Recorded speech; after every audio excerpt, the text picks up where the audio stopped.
Today might be our toughest challenge yet. Meet the judges. Austin, Finbar, Sebastian and Frankie. All 5 and 6-year-olds and all with their own likes and dislikes. We've got Chef Ben here, who's cooked for celebs of all sorts, including the royal family, and Jamie, who is a dad. Boys, what did we make of the briefs? Yes, I've cooked for kids, but they're generally my kids and my kids' friends who I have a bit of knowledge about. Stranger kids? Stranger kids? Yeah, stranger kids. Strangers' kids? Yeah. Whole different ball game. I feel like in 2024, you've always got to bear in mind allergies, food intolerances and preferences full stop. But oh boy, do they have some.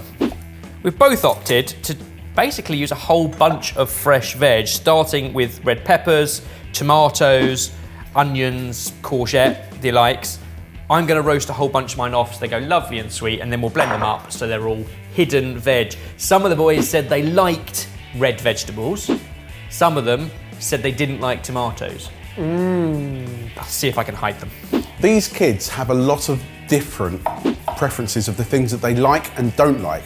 And also, some of them are, on some days I like this and other days I don't. Yep. So I'm doing what I do for my kids and their friends when they come round. I'm making a taco party. A taco party. A taco party. Taco party. I want the kids to make their own dinner, get them involved, get them engaged with it so that they get to decide what they put in and what they don't put in. So there are going to be things on the table that certain kids don't like, but that's okay. They don't have to put that in their meal and they can create their own meal. And I think making it a fun activity, that's what's going to win me the battle. Important to point out that the kids have been told that a chef is coming to cook for them, so I'm not sure what they're expecting. I have not got kids and rarely have to cook for them. So I'm going with a delicious main course that plays into all the things that I think the boys do love. And if they finish it, dessert.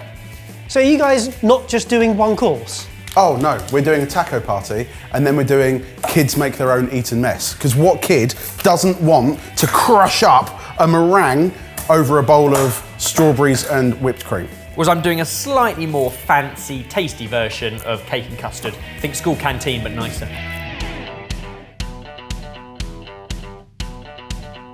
Ratatouille gnocchi, excellent, loads of veg.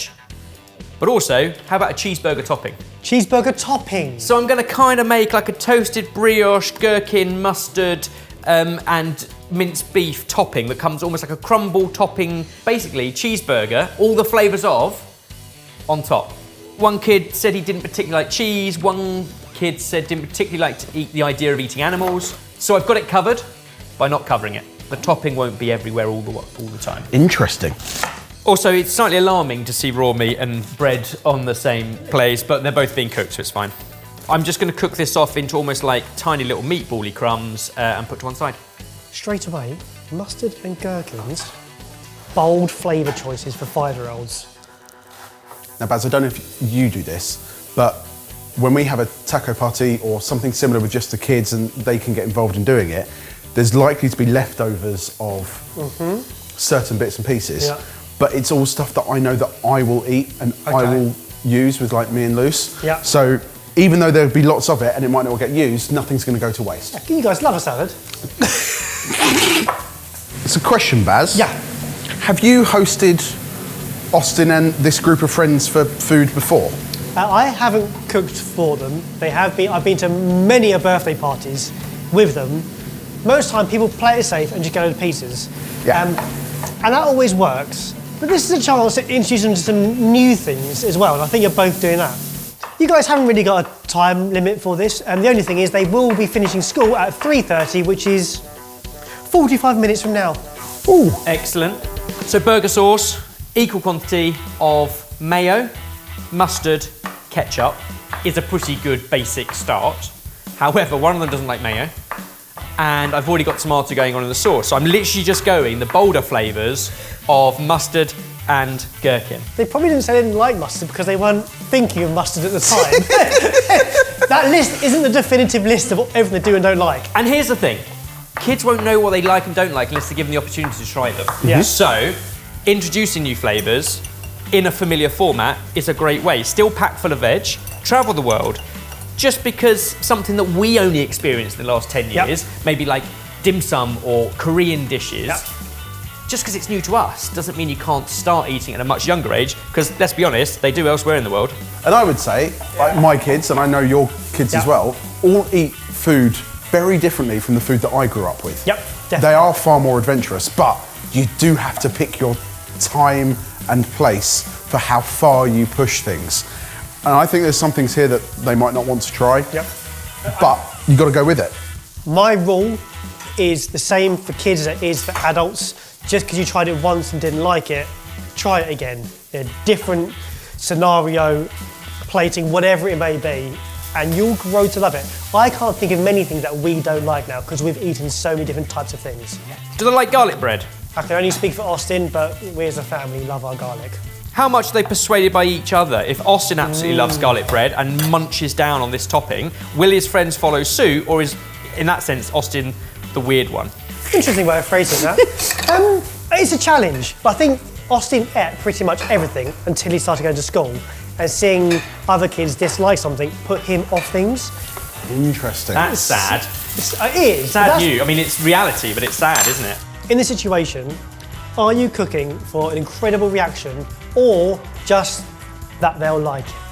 I think it's got to be, for me, that they really enjoy the meal, but also that it's good for them. Because you could feed them ice cream and I'm sure they'd be very happy, but this should also be nutritionally sound. Hopefully something different, but something familiar enough that they're willing to give it a go. Okay. Empty plates, or is there any more? Because that's good. Seconds. That is always the mark of a good winner. And if you know that you've made a meal that, as Ben said, is nutritionally sound and they're still asking for more, big winner. I'm resisting the urge to season everything the way I would normally do as well. Yeah, don't season anything. Yeah, that's... It's really hard. So I have seasoned the sauce, that's the only thing I'm putting seasoning into. I mean, bearing in mind, mustard is going to be slightly salty as an ingredient. You've got acid from the gherkin, so it will be seasoned by the ingredients, but not adding too much more salt. So some of the ingredients the kids said they did like: banana, chocolate, and your very own pretentious child, chai latte. Barry, Yeah. what have you done? Mate, come on. It's better for you than hot chocolate. What I'm doing is a roasted banana, hence these black soft bananas, dark chocolate, dates, and a little bit of chai spice in the cake, but I'm going to serve it with chai custard. Wicked. Yeah, the most embarrassing about that is when we go to birthday parties. My kid's the only kid, I think, in history to go and ask for, excuse me, do you have any chai latte? Of course not. This is your doing. I'm happy. You're doing. I'm happy. I'm so proud of him. Now these are genius, I think, as snacks for kids, because whilst they are just as high in sugar as sweets, they're also full of fibre and other good bits as well. So you're getting an absolute kick of confectionery, but nature's gold. This is our snack box. Try a frozen date. Our best thing ever. Oh, I know, because they don't actually freeze properly. oh, I know. that's great. There is an annoying lack of saucepans in your kitchen. Yeah, don't usually have two friends cooking with me. You picked that word very carefully, didn't you? Nearly call me a chef then. Nearly call me a That's chef. not what I was going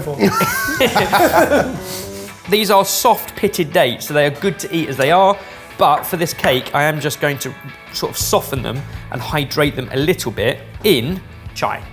Chocolate, loved by kids and adults alike. I've gone for 80% dark chocolate.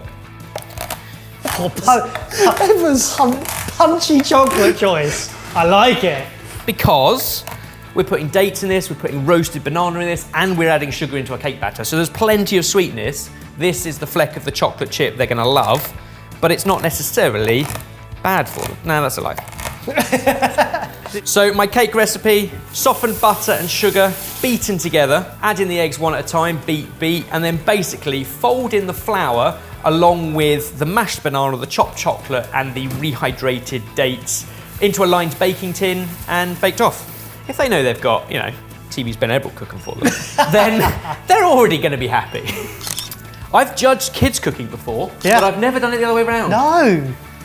Courgettes, bold move. Apparently, according to one of the kids, not courgettes, just hot cucumbers. So we've got hot cucumber and cold cucumber on the menu. Risky move. I want to add some like taco style seasoning to the chicken, but I know it might not be a crowd pleaser. Yeah, you're definitely not a chef, man. You just whipped out a packet of El Paso. Oh mate, don't worry about that. I'm not bringing 7 different spices. If someone's going to make a blend for me, what happens? I'm going to sprinkle some seasoning on half of the chicken, but not the other. You are playing it so safe. Some would say boring. I'm not sure who I'm rooting for here. I want Jamie to win because, well, it's Jamie, he's going up against a chef. But at the same time, if Ben can convince these kids to try these new things, that's impressive.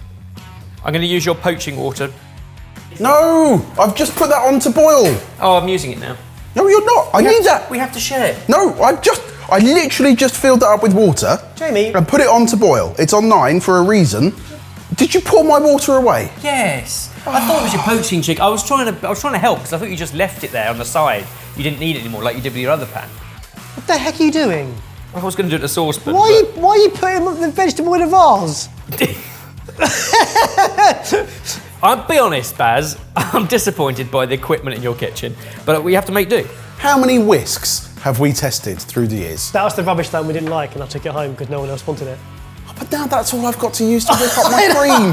But there's an edge, so you can scrape the bowl really nicely. I don't care about an edge. So I've whipped some cream for my Winchester mess.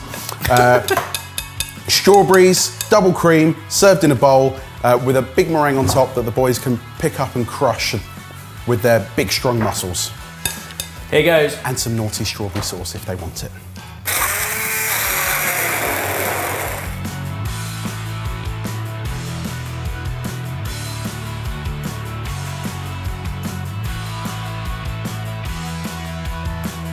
And this is Sebastian's quarter. No cheese, no meat. Garlic breadcrumbs. Everything is cooked. It now just needs to go into an oven to warm through again 10 minutes before we want it. But that is a make-ahead dinner for 4. I'm going to char grill some tender stem. I asked Baz if he had a cast iron griddle pan. He said, of course I have. It's in the shed. Oh yeah, it's that thing you nicked from the studio last year. Right, I think I'm done. Well, boys, I need to go pick him up from school now, so if you get the table ready, let's get the judges in.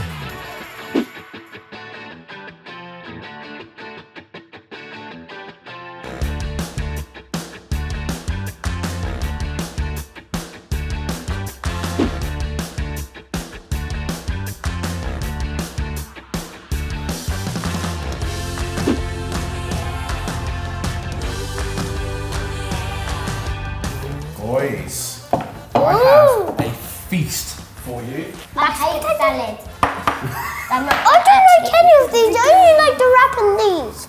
I thought you might enjoy a taco party. Wait, what's a taco party? Oh, I'm so glad you asked. So here's the plan. Everyone gets a wrap. Right. And It then you feels fill super it nice. with everything on the table that you like. And you know what the best thing is? You don't have to have anything that you don't like. But if there's anything on the table that you haven't tried before, now is the perfect time to try it.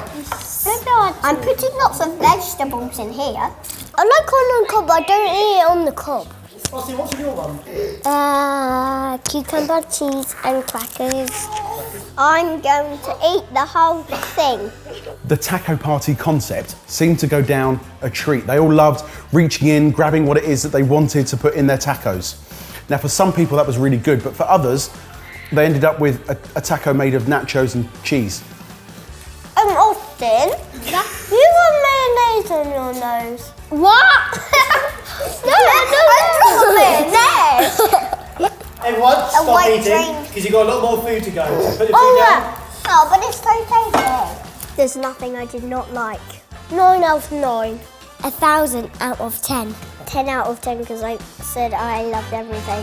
1 out of 10. 1 out of 10. Perfect. 1 out of 10. Perfect. This is dinner number 2. Dinner number 2. Ooh. Welcome to the restaurant. So this is Cheeseburger. What? What? I would only like the cheeseburger one. Do 'Cause you I like don't- garlic bread? Oh yes, I do. Give me It's got garlic bread. breadcrumbs on top. Oh. with cheese pool. What's cheese pool? Is it a pool of cheese? No, it's the cheese ball. So that means you're at a ball, like a party, and it's about cheese. These bits are crunchy bits. These bits are crunchy bits. After the madness of the taco party, I was going more refined restaurant, and as I portioned it up, I was seeing blobs of mustard on their plate, and I was really worried. Oh, I love it. Not at all. I like these bits. Do you like it? Yucky.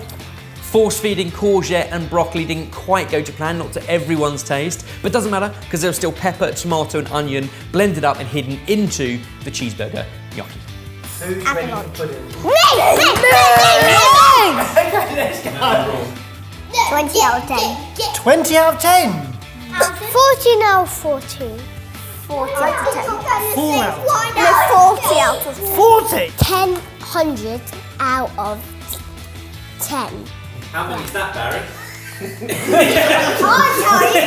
Excuse me. Or We have strawberries. strawberry Ready? meringue. Strawberries and cream and Sebastian. And do you know what you can do? What? Crush it over your dessert. Wow! I love doing it. Showing off their muscles to crush the meringues. Oh, absolute killer move. Worked perfectly. Then I dropped the name, the Winchester Mess. Silence. This is called I got floury hands. Winchester Mess. Like what? But why is this happening in Winchester?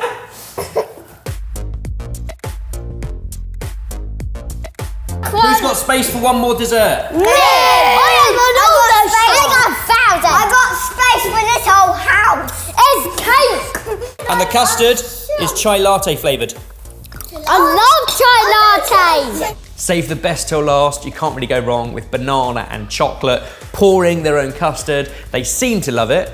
They were lapping it up. In fact, they went very quiet. Is it enough to beat Taco Party and the genius move of the crush your own meringues?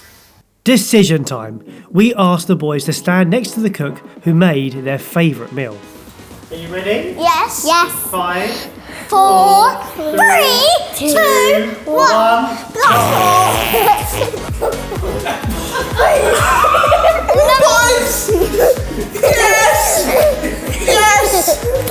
Yes! Pretty clear result there. Dads can cook for 5-year-olds better than a chef can. The boys seemed to enjoy all of the dishes, so I had no idea which way the win was going to go. And I certainly didn't expect it to be a 4-0 thumping. I was too conscious of leaving the salt out my cooking. Turned out what they liked was salty corn chips.